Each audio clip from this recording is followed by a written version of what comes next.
Hello everybody and welcome back to yet more championship predictions. It's the last one that we're going to do before we have a little bit of a break before the FA Cup. I think we're up to week number 26. I keep saying I know we're up to week number 26. This league is absolute madness. It is carnage. It is chaotic. How on earth do you predict it? Well, I don't do a very good job of it, but I tell you what, we bloody try. And I'll try again for this round of fixtures. Usual madness, usual incoherent babble is going to be coming out of my mouth. But you can leave your predictions down below. And as always, remember, I am beholden to my golden rule, which is becoming less and less of just a silly rule and more of a cast iron fact. And that is that Oxford always win. And I'll tell you what, it feels bloody nice that Oxford are actually backing up that statement. Oh, it's so good. Will it continue? Well, we will see. It's time to do those predictions. And we start with a big old Lancashire Hot Pot, a big old dirty derby in the Red Rose County. Two sides, really no love lost between Blackburn Rovers and Burnley. And two sides that don't do a huge amount of entertainment value in their games either. So don't expect this one to be a classic. Expect it to be a bit of a war of attrition, a bit of a brawl.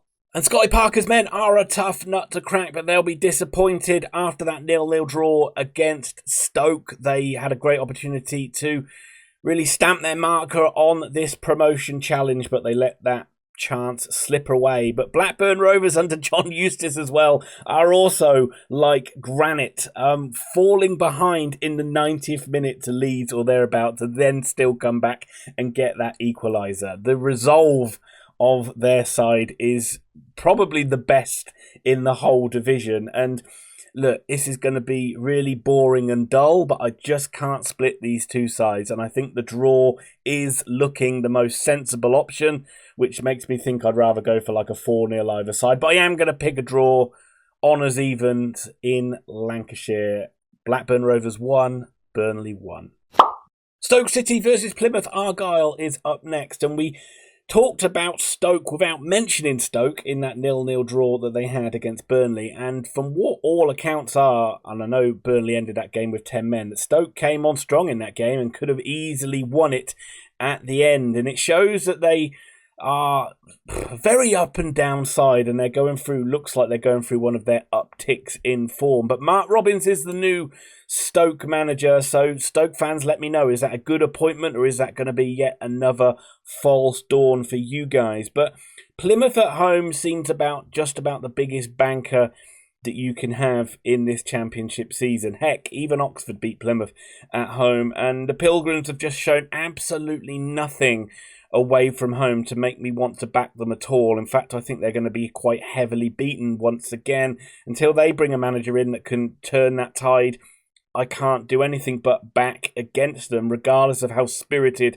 they may appear to be when they play at home. So it's going to be a big win for the Potters. And really just look away now, Pilgrims, because it's going to be even more ugly for you on the road. I'm going for Stoke City 4, Plymouth Argyle 0. Swansea City versus West Bromwich Albion. It's official. My love affair with Swansea City is over. They shat the bed big time. They let me down week after week. And they put in a pitiful performance against Portsmouth, which is not one that I appreciate, especially as Pompey are in that relegation battle with us. But if Swansea keep doing these crappy performances, they'll slide down the league as well. They're not a million miles away. And they come up against the West Brom side, who are going through a weird transition. It's like the old headmaster, the strict head teacher has gone, and as much as Carlos Corberán was respected and very much liked by the West Brom fans, it feels like that handbrake has been taken off, and we're starting to see some more goals, and dare I say, a little bit more entertainment. West Brom fans, let me know, has it been more fun to watch since Corberán has left? And I think the Baggies are going to win this game. And they're going to score some goals, and they're going to look pretty stylish doing it. And people are going to go, do you know what? Maybe they might be outsiders for promotion. But probably not. But I think they're going to get a good win in this one. I don't know why people would talk with that silly voice, but hey-ho. It's going to be Swansea City 1, West Bromwich Albion 3. Bristol City versus Derby County is up next, and yeah, Bristol City, I can never predict what this side is going to do. I seem to always get their results wrong. I can never predict it, so I'm going to be backing Bristol City to win in this one, so I would go and dump money on the draw or dump it on a Derby win, because I never seem to be able to get Bristol City results right. They are frustratingly inconsistent side. And they'll be frustrated that they weren't able to get that job done against Plymouth. Plymouth just has this annoying knack of picking up those last-minute goals when they play at home. And so Bristol City at home have been pretty good, though, and you would expect them to beat this Derby side. A Derby side coming off that pretty heavy loss to Sheffield Wednesday at Hillsborough. You wonder whether they're just going to be licking their wounds a little bit, and I feel they're just going to be facing another defeat on the road for Paul Warne's men. I might be wrong, I might be able to nick a point, but I'm going to go for Bristol City to shade a tight game. Bristol City 2, Derby 1. Hull City versus Leeds United, and I think this game is going to be quite fascinating. Hull had a pretty devastating, heartbreaking defeat in the end to Middlesbrough. I thought they played pretty well in the game. They were a bit under siege in the second half, so it's difficult to really judge whether that was a turning point performance under Sellers or not. I mean, but then you come up against Leeds, arguably the best side in the division, if not one of the top 3 best sides in the division, and you know this is going to be another really tough game where Hull are probably going to face similar periods of what they had against that Middlesbrough game, where they're just going to be under huge amounts of pressure, and it'll just be whether they buckle or not. But it's also a Leeds side that'll have that bit between their teeth after that kick in the teeth that they had against Blackburn. And I just feel that Hull are a little too vulnerable at the back, and Leeds will find their way through them, and it'll end up being a nice away win for the Whites. I'm going for Hull City 1, Leeds United 3. And not least, I need my relegation rivals to lose. Middlesbrough versus Cardiff City, and needing my relegation rivals to lose is another factor for this game, I can tell you, because I am going to be back in Middlesbrough for no other reason than I want the Bluebirds to still be below Oxford United and not gain any ground. But Cardiff have shown some spirit since that defeat to Oxford United, and they've bounced back pretty well with a win and a draw. Despite being down to 10 men, they still hung on for that draw against Coventry. Middlesbrough got that fantastic win in the end. It always feels really good when you win it right at the death, doesn't it, Middlesbrough fans? And so 1-0 win over Hull. Gilbert with the goal. They'll be hoping they can just go back home to the Riverside and put another victory on the board and keep that playoff momentum going, which is what they need to do. So I'm going to go for a Middlesbrough win. I'm going to go for but I do feel it won't be easy. I'm going to go for Middlesbrough 2, Cardiff City 1. Norwich City versus Coventry City, a tale of two cities, and I think this one's going to be a pretty good game at Carrow Road. Frank Lampard's Coventry City, Frank Lampard presents Coventry City.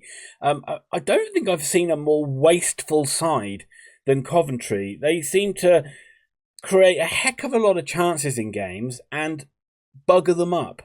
That's what I saw when they played against Cardiff. Norwich, you always got to expect that they're going to be a pretty entertaining side, and so I think it's going to be two sides that are going to put on a pretty entertaining game. I don't have much more fact or reason behind this. I'm just going to go for a high-scoring game. Why not? Let's go for a Norwich fun game at Carrow Road, and Norwich coming out on the right side of it. 5-goal thriller, Norwich City 3, Coventry City 2. Preston North End versus Oxford United. Undoubtedly the game of the round. I'm sure you will all agree. And my goodness, football is a bizarre and crazy sport, isn't it? A few weeks ago, not even probably 2 weeks ago, I would have thought Preston are cast iron lock to win this game. Despite my golden rule, I would have thought there was no chance Oxford could go up to Deepdale and get a result. The fact that Preston have not picked up the points that they've deserved, but they've been very competitive in a lot of the games under Heckingbottom, just made me think that they'd be far too much for this Oxford side that seemed to just buckle under the pressure. But that has changed. And it's changed very quickly under Gary Rowett. I'm not saying I still will pertain that I still think it was harsh for Oxford to get rid of Des Buckingham, but Gary Rowett's come in and won 3 games in a row. So that new manager bounce is in full evidence, and Oxford are playing like a new side with renewed confidence that finally got their first win of the season away at Millwall. So that was a real tough scrap, and Oxford came through it. And that gives me confidence that they can go up to Deepdale and get a win up there. They're probably going to be without their skipper, Elliot Moore, who's out injured, which is a bit of a worry. But if Oxford can match the physicality that they did against Millwall and really compete in this game, I don't see there's any reason why they can't come away with it. And the weird thing is, they'd then be above Preston in the league. It's bizarre. It's very bizarre. But I'm going to go, of course I'm going to go for an Oxford United win. My goodness, how amazing that would be for 4 wins in a row. Let's do it, boys. Let's get it done. Preston North End 1, Oxford United 2. Sheffield Wednesday versus Millwall. Come on, Wednesday! Have you seen Josh Windas's goal? Have you seen his goal against Derby? If you haven't seen it, stop the video, go and watch the highlights and come back. My word, what a strike. What a strike. What a goal.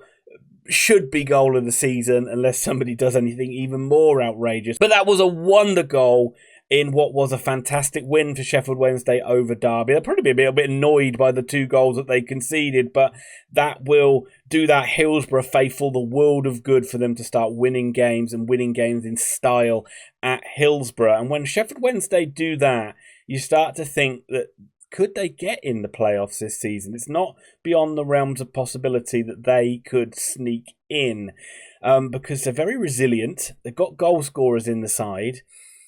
And they're a bloody hard side to beat, and especially if they are able to strengthen in this January window. And they come up against a Millwall side who have just been beaten on their own patch by Oxford United. And I've got to say, when a side loses to Oxford, I start to worry about them. Not too much, but yeah, that was a pretty tepid performance, pretty lackluster, apart from trying to out-bully Oxford, which didn't work in the end.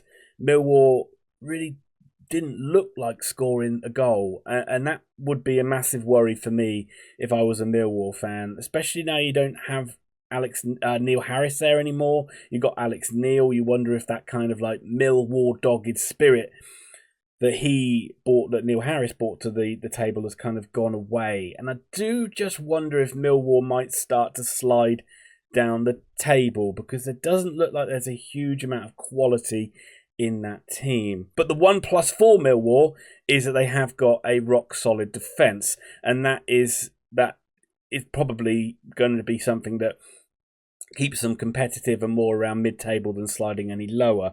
So I do think Sheffield Wednesday will win this one, and I think this will probably be a quite high-scoring game for a Millwall game, which is probably very uncharacteristic. But Sheffield Wednesday will be the one that get the more goals. It's going to be Sheffield Wednesday 2, Millwall 1. Watford versus Sheffield United. Sheffield United are struggling at the moment. Defeat to Sunderland, not a great Christmas period either. Got a lack of bodies available to them. Some injuries to some key players. I know, Crimea River. It's not like everyone else hasn't got that. But they seem to be struggling with it. Wilder's using that as the main catalyst for the dip in form. And this isn't going to be an easy game going away to Watford, who are usually pretty good at Vicarage Road. But I feel this Watford side has gone off the boil as well. So I think this is going to be a perfect opportunity for Chris Wilder's men to get back on the winning road. And they'll be under pressure to do it, but I think they'll rise to that pressure. And I feel that that, now that they've had a change of ownership, I think you might see this Sheffield United side strengthen quite heavily in this transfer window. And I am going to be back in the Blades to get a victory in this one. Sorry, not really too much said about Watford, but I just think this is going to be where Sheffield United get a quite handsome away win. I'm going to go for Watford 1, Sheffield United 3. Let's move on to Sunday then, and we've got Sunderland versus Portsmouth. What a trek for those Pompey fans going all the way up to the northeast, but they're going to travel in fantastic number, and why shouldn't they? After that amazing victory that they had over Swansea City, Portsmouth are like... They have a bad game and then they bounce back with a really impressive win, and that's what they've done at the weekend. So all of a sudden you're back thinking, well, this Portsmouth side's too good to be right down there. Surely they're going to start pulling away and getting more towards the mid-table, but then they just don't seem to be able to back that up. But it is tough to do in the Championship, especially when your next fixture is Sunderland away, who themselves are coming off the back of a fine victory that they had over Sheffield United. I fancied them to win that game, and you got the job done. Black Cats fans, and that you were really the big winners of the weekend in the title promotion race, because all the others ahead of you floundered and you got that big win. But the biggest thing for Sunderland now is to keep that momentum, to not give anything away, to not give anything sloppy, and they'll be thinking a nice home game against a side near the bottom of the table will be a perfect tonic for them. Just going off my own experience, Sunderland very easily beat Oxford at the Stadium of Light, and I do fancy them to get a nice comfortable win here as well. Portsmouth shouldn't be underestimated. They did get a very creditable draw at Leeds the first game of the season, but a lot of time has passed since then. And Sunderland, as I say, very good at home, and not least, it's not lost on me that I do need a side that's down there in a relegation scrap with Oxford to lose. So come on, you Black Cats, I need you to get a big win here to back up that Sheffield United victory. Sunderland 3, Portsmouth 0. And we end on Monday night with Queen's Park Rangers versus Luton Town. My goodness, what a tie. What a game to have on a Monday night. Of all the games I could think of, this would be my number one pick. But who knows, maybe it will be a classic, but I have to lean towards the R's in this one, the Super Hoops. Luton's away form is pretty dreadful. Luton don't look very good under Rob Edwards. They look very low on confidence. They look like they've got mistakes in them. They don't look like they're able to keep clean sheets. And the complete opposite can be said of this Cifuentes QPR side, who look very strong, very resolute, look able to score goals, and I just can't see anything other than a very easy, comfortable QPR win, which is going to put even more pressure on Rob Edwards, but he seems to just survive week after week after week, doesn't he? No decision made there. They've probably given him too big of a contract and they don't want to pay him out, hoping that he's going to walk away, but he probably won't. Let's go for a QPR win. QPR 2, Luton 0. There we are, folks. That's predictions done for week number 26 of this championship season. Let me know your predictions down below and let me know your thoughts on these games and your thoughts on your side in general. Take my predictions with a pinch of salt. They're always crazy and wild and they don't mean anything. People think that I'm like, study the form. What are you talking about? I never do anything like that. But anyway, hope you enjoy it. It's all just a little bit of fun. We'll have a little bit of a break now for the FA Cup, but we'll be back to do more predictions after FA Cup round 3. Enjoy the little break. I'll see you very soon. My work is done here. What do you mean your work is done? You didn't do anything. Didn't I?